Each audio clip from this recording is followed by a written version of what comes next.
लोकसभा चुनाव का रिजल्ट आने में सिर्फ 7 दिन बचे, लेकिन नंबर्स को लेकर लगातार बातें हो रही। हर एक्सपर्ट अपने हिसाब से अपना अपना नंबर बता रहा है, लेकिन एक बात जो ज्यादातर लोग कह रहे हैं वो ये कि बंगाल और उड़ीसा जैसे राज्य इस चुनाव में गेम चेंजर साबित हो सकते हैं। बंगाल में नरेंद्र मोदी और ममता बनर्जी की डायरेक्ट फाइट है और लोकसभा चुनाव के फाइनल राउंड में सबसे जबरदस्त लड़ाई बंगाल में ही हो रही है। सीटों के लिहाज से लोकसभा की सबसे ज्यादा सीटें उत्तर प्रदेश में, उसके बाद महाराष्ट्र में 48 सीटें और तीसरे नंबर पर बंगाल आता है जहां पर 42 लोकसभा सीटें। इस बड़ी फाइट के बीच बंगाल के बारे में प्रधानमंत्री नरेंद्र मोदी ने बहुत बड़ी भविष्यवाणी भी कर दी है और ममता बनर्जी की टेंशन को बढ़ा दिया है। दरअसल पीएम मोदी ने यह बड़ी बात कह दी कि पूरे देश में, सुनिए बड़ी बात, वो कह रहे हैं कि पूरे देश में बीजेपी का जो बेस्ट परफॉर्मेंस है वो बंगाल में होने वाला है। बंगाल को लेकर बीजेपी ने बड़ा टारगेट रखा है कि लोकसभा चुनाव में बंगाल की नंबर 1 पार्टी बनना है और ममता बनर्जी को पीछे छोड़ना है। अगर ऐसा हुआ तो इस लोकसभा चुनाव के साथ बंगाल की आगे की राजनीति भी पूरी तरह से बदल सकती है। लेकिन ममता बनर्जी भी कम नहीं है, वो बीजेपी को बराबर टक्कर दे रही है। आज कोलकाता में पीएम मोदी का मेगा रोड शो था, तो उससे कुछ ही दूरी पर, कुछ ही किलोमीटर की दूरी पर कोलकाता में ही ममता बनर्जी ने भी 2 रोड शो कर दिए। कोलकाता में मोदी और ममता के आमने सामने आने से बंगाल की चुनावी इस गर्मी में सारे रिकॉर्ड टूट गए। बंगाल में लास्ट फेज की चुनावी लड़ाई इसलिए भी बड़ी है क्योंकि लास्ट फेज में बंगाल की जिन 9 सीटों पर वोट डाले जाने हैं वो टीएमसी का गढ़ है। पिछली बार सभी 9 सीटें ये टीएमसी ने जीती थी, इसलिए ममता बनर्जी थोड़ी कॉन्फिडेंट तो होंगी। लेकिन बंगाल में आखिरी दौर की वोटिंग से ठीक पहले पीएम मोदी ने जो दावा किया है कि भैया बंगाल में बीजेपी का बेस्ट परफॉर्मेंस आने वाला है, उससे इन 9 सीटों पर भी ममता बनर्जी के लिए खतरा मंडरा रहा है। और ममता बनर्जी के कॉन्फिडेंस को इस बयान ने हिला दिया क्योंकि प्रधानमंत्री नरेंद्र मोदी ने तो ताल ठोक कर कह दिया है कि बंगाल में चुनाव बीजेपी के पक्ष में एक तरफा हो चुका है। एक बार पीएम मोदी को सुनिए, फिर बताता हूं कि आज दीदी के गढ़ में पीएम मोदी के रोड शो में क्या क्या हुआ है।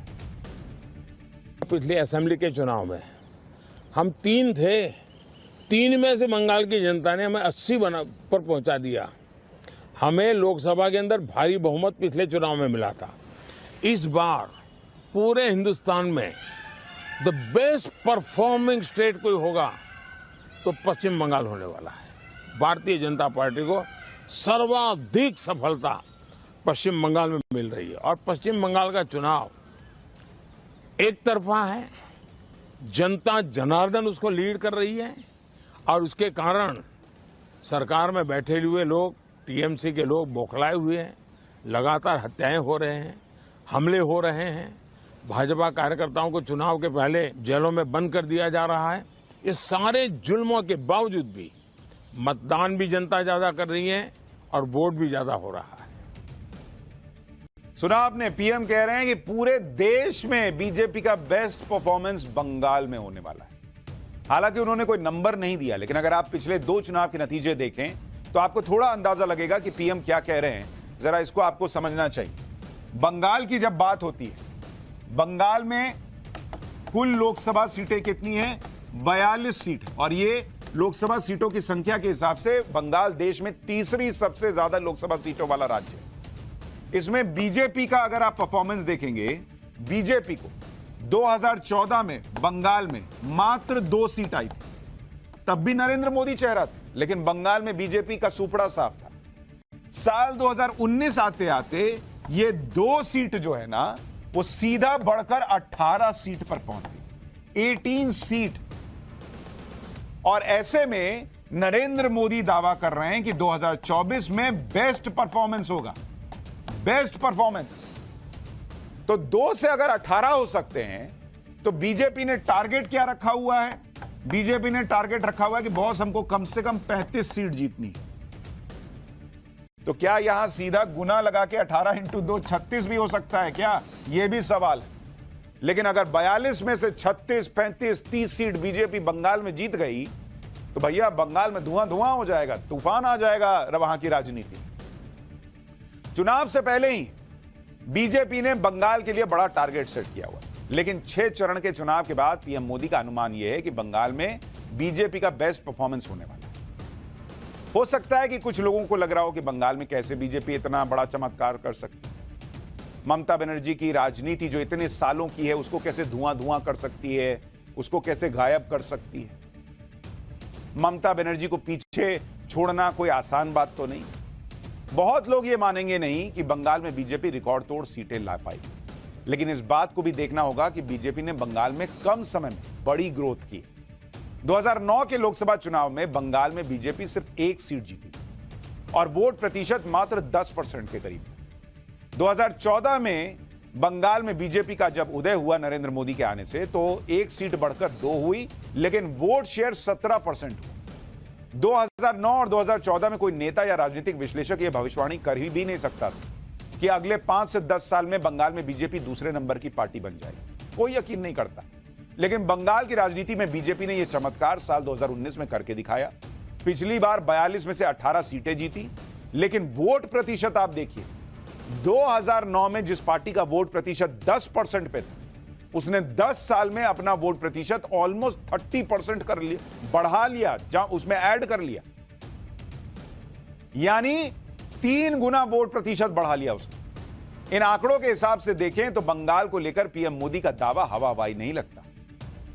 और आप यह भी ध्यान रखिए कि बंगाल में बीजेपी सिर्फ लोकसभा में ही नहीं बढ़ रही, बल्कि विधानसभा में भी लगातार उसके सीटें बढ़ी हैं। साल 2011 के बंगाल विधानसभा चुनाव में बीजेपी का खाता तक नहीं खुला था, और जब 10 साल बाद 2021 में विधानसभा चुनाव हुए तो बीजेपी 77 सीट जीतकर दूसरे नंबर की पार्टी बनी। यानी बंगाल में बीजेपी एक बार नहीं बल्कि बार बार चमत्कार कर चुकी है, और यह चमत्कार इस बार भी हो जाए तो हैरानी नहीं होनी चाहिए। प्रधानमंत्री के रैलियों में बंगाल में ऐसी जबरदस्त भीड़ देखने को मिली है कि उससे ही शायद उन्हें लग रहा हो कि इस बार बंगाल में खेला हो गए। बंगाल पर पीएम मोदी के बड़े दावे और टीएमसी के गढ़ में रोड शो से ममता बनर्जी की टेंशन बढ़ गई हो। आज पीएम मोदी ने कोलकाता में करीब 2.5 किलोमीटर लंबा रोड शो किया। तस्वीरें देखिए आप कोलकाता की। बीजेपी ने दावा किया कि लाखों लोग इस रोड शो में शामिल हुए। पीएम मोदी के रोड शो में लोगों की भारी भीड़ नजर आई। पीएम मोदी की एक झलक पाने के लिए रोड शो से पहले जनता ने घंटों इंतजार किया गर्मी में। आप देखिए बंगाल की तस्वीर है। बंगाल में पीएम मोदी के रोड शो को लेकर क्या माहौल रहा, इस पर आपको कोलकाता से एक ग्राउंड रिपोर्ट दिखाता हूं। इस रिपोर्ट को देखकर आप समझ जाएंगे कि बंगाल को लेकर पीएम मोदी इतने कॉन्फिडेंट क्यों हैं। हमारी सहयोगी पूजा मेहता की रिपोर्ट देखिए, फिर आपको बंगाल में जिन सीटों पर ममता और मोदी ने रोड शो किया उसका गणित भी समझाता हूं।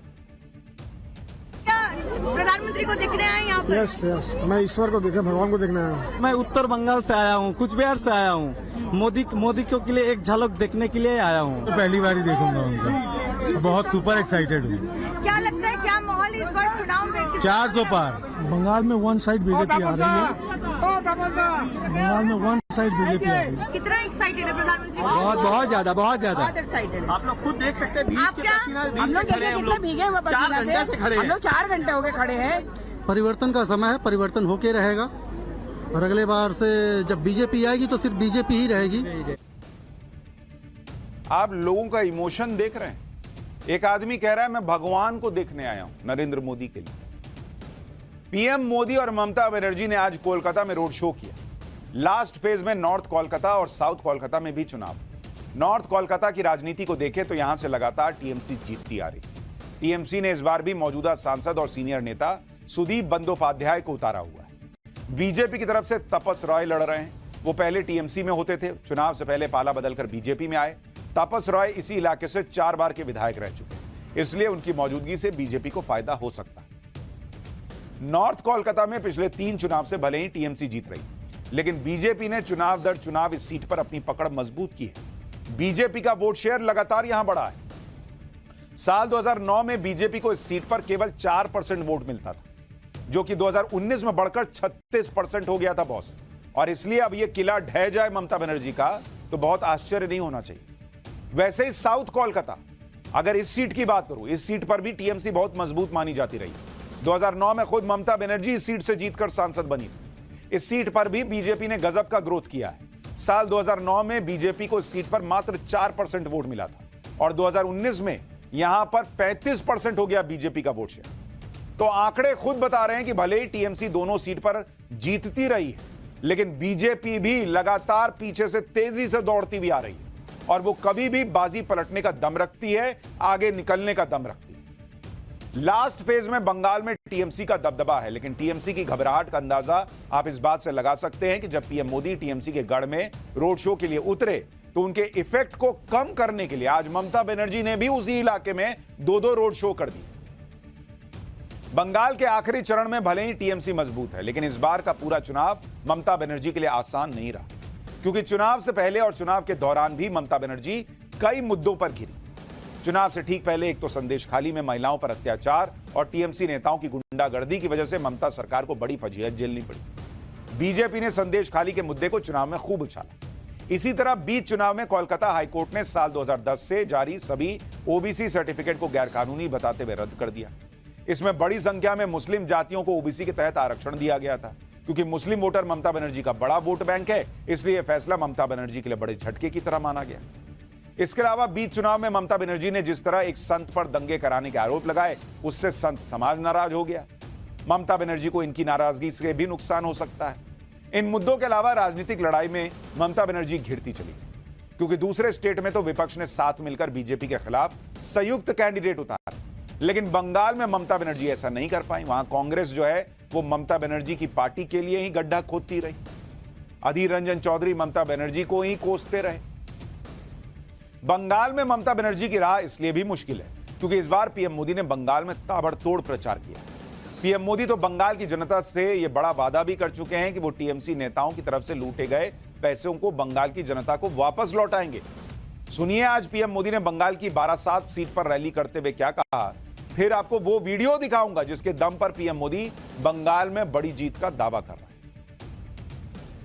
अब मोदी देश को और पश्चिम बंगाल को खास एक और बड़ी गारंटी दे रहा है।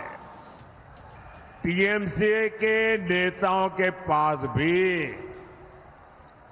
ये जो नोटों के पहाड़ निकले हैं,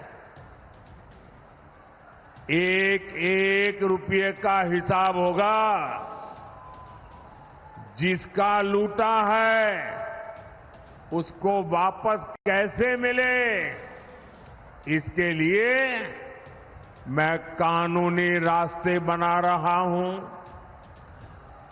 अब तक लगभग 17,000 करोड़ रुपया बंगाल में भी आपका लूटा हुआ धन आपको वापस मिले, मैं उसके लिए पूरी कोशिश कर रहा हूं।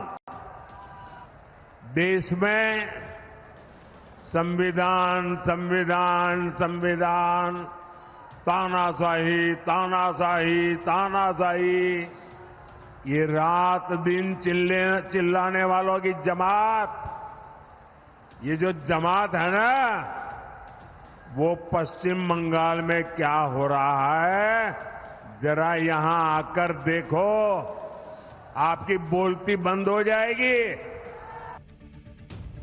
बंगाल के बारासात में पीएम मोदी ने रैली से पहले एक रोड शो भी किया जिसमें भयंकर भीड़ आई हुई थी। कुछ किलोमीटर लंबे इस रोड शो में पीएम मोदी की एक झलक पाने के लिए रोड के दोनों तरफ भयंकर भीड़ थी। बॉस, जबरदस्त भीड़। बंगाल में जिस तरह से पीएम मोदी के लिए भीड़ उमड़ रही है, वो बंगाल में पीएम मोदी के दावों से मैच करता दिखता है।